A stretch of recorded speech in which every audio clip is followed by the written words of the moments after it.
Your Excellency, the President of the Republic of Kenya, William Samoei Ruto, all leaders present, the clergy, and the wananchi of Migori.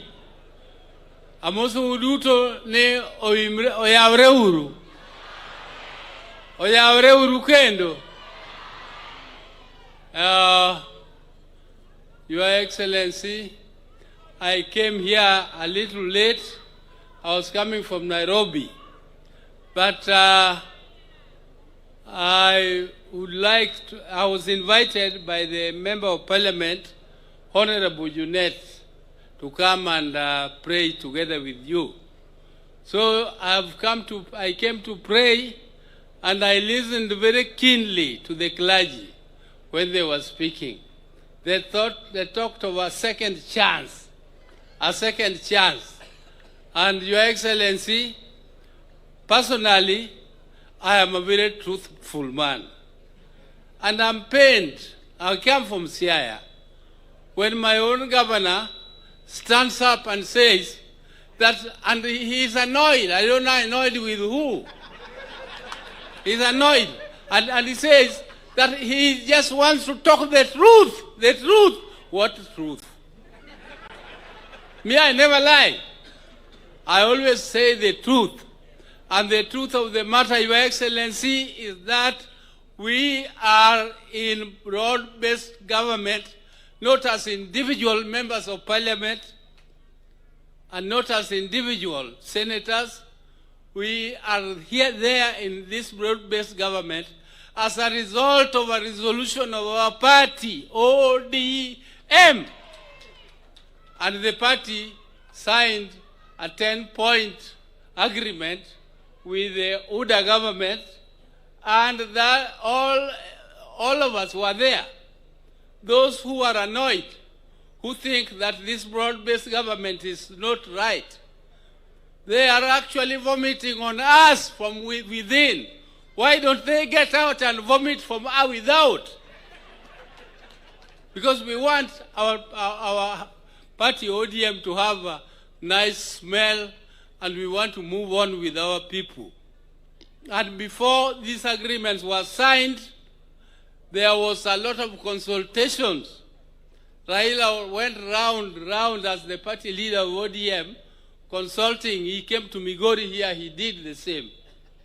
And I therefore want to say that, Your Excellency, we are talking for our people.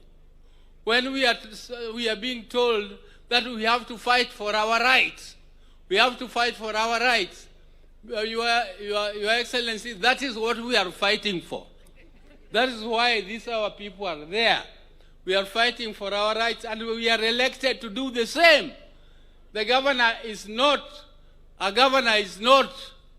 a given mandate to fight for his people. He is given mandate to serve his people, and he is given resources to serve his people. This is the time to serve your people. It is not the time to fight for their rights. Which right more than what they eat? Which right are you fighting for more than the roads? Which rights are you fighting for more than the hospitals? Which rights are you fighting for more than the water? Which rights are you fighting for more than the electricity? Which ones do you want us to fight for? Which ones do you want us to go in the streets and fight for? And if you want to fight, there is a lot of space elsewhere where you can do that fighting. For us, our people are waiting for this service. This is the time to work, and our people are waiting for it, and they are not waiting to eat the shares of anybody. We are going to eat our shares, which are given to us rightfully because we are taxpayers. Like any other Kenyan, we are also taxpayers, and our people have a right, and I don't know where else you want to fight. We are fighting for that in the Senate. We are fighting for that in Parliament. We are fighting for that with His Excellency, the President, who is seated here, is the head of the executive. So let him do his part, and let the governors also do their part, and let us serve our people. When elections come, then those who are opposed to what we are doing, let them come up and people will fairly compete in a democratic space created by our Constitution and by the rule of law. So that, Your Excellency, that's all I want to say. I thank you very much, and the clergy, asante sana for the preaching, and asante. Thank you. Asante sana. Asante. His Excellency, much has been said, and I have the honor to speak like the Senator of Migori, very briefly before inviting the Governor.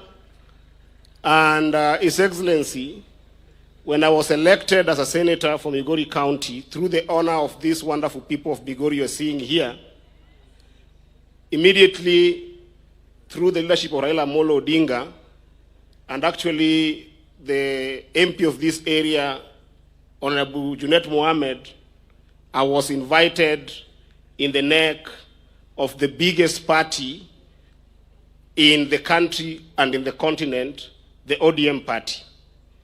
And I want to say, without fear of favor or contradiction, that His Excellency, you have our support as a party and as a people.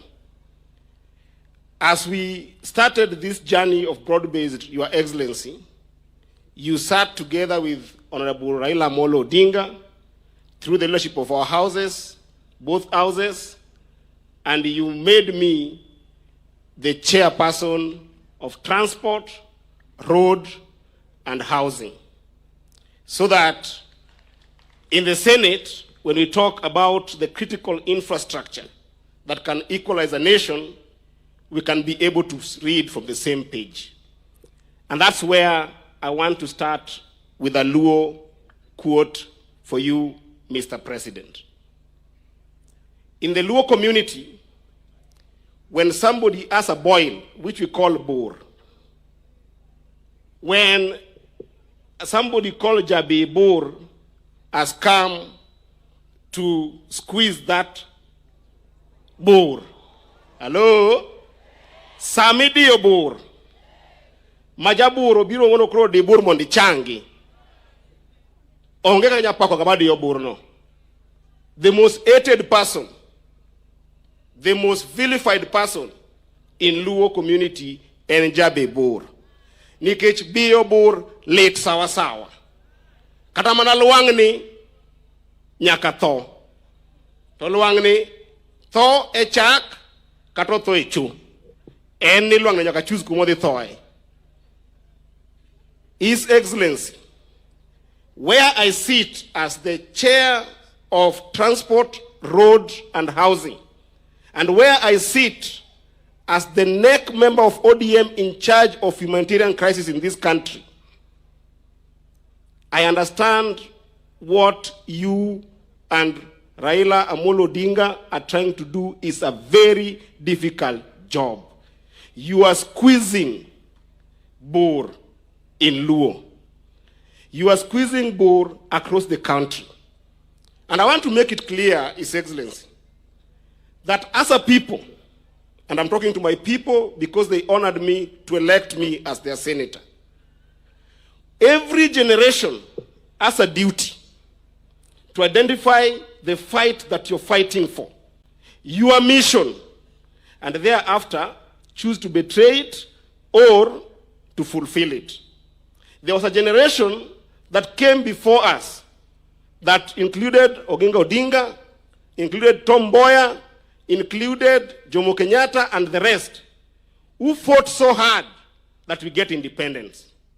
Then there was a generation that Baba Raila Amolo Odinga was in, and even people like Orengo were in, and perhaps they are still there, who came to deliver us from internal domination of dictatorship and greed in government.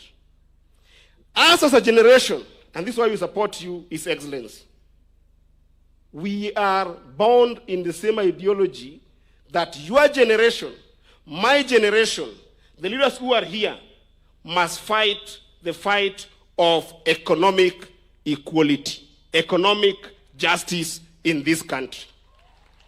His Excellency is unfair. The people you are seeing here, His Excellency, when they live here, some are going down here called Apida. If you get to Apida, His Excellency, there are no toilets. There are no street lights.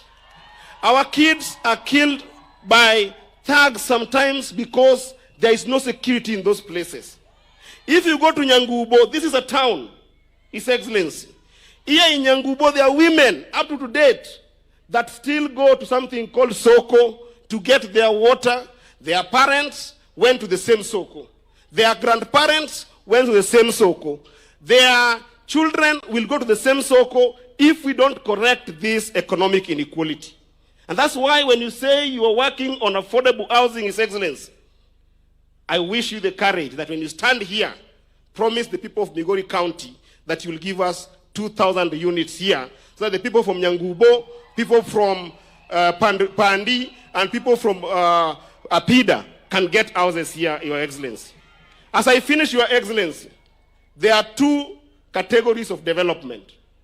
There is development of infrastructure, which we have talked to you in State House together with our community leaders here who are elected, and we have agreed that all the roads in Migori County, contractors will come back to our roads and make sure that all the roads in Migori County can continue being developed and can employ our people. But even as we do that, His Excellency, I have traveled in this country. That development goes slowly. There is another form of development that I've seen taking people from other regions very far. It's called small and medium enterprises. Our border here, there are young people who have gone to university, they're in the border. There are women here. If you go to Marindi Market, they are educated, they work so hard to be able to do business in this community, Your Excellency. As you do the roads, Your Excellency, help us so that our border can be in Sako. We do for them the same kind of allocation that people in border are getting in other regions. They also get money to continue developing their border circles. As you do the roads, His Excellency, help our women here to also get into these circle projects in other communities so that you put money into those markets so that they thrive.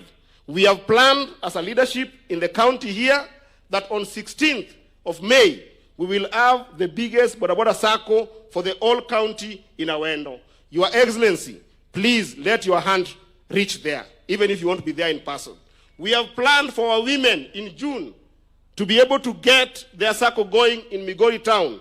Your Excellency, let us plant money in the hands and pockets of those groups of people to do business, even as we wait for the roads to be completed. With that, Your Excellency, we welcome you, we will support you, we will stand by you, but remember that you are trying to squeeze Bor. You are trying to squeeze Bor. Don't wait to be loved. You will be loved after your projects are seen by this community, by this region, and by this country. I thank you and welcome our governor, Governor Ochila Yako, who will invite the CS for finance, who will introduce the other CSS, and then we can conclude.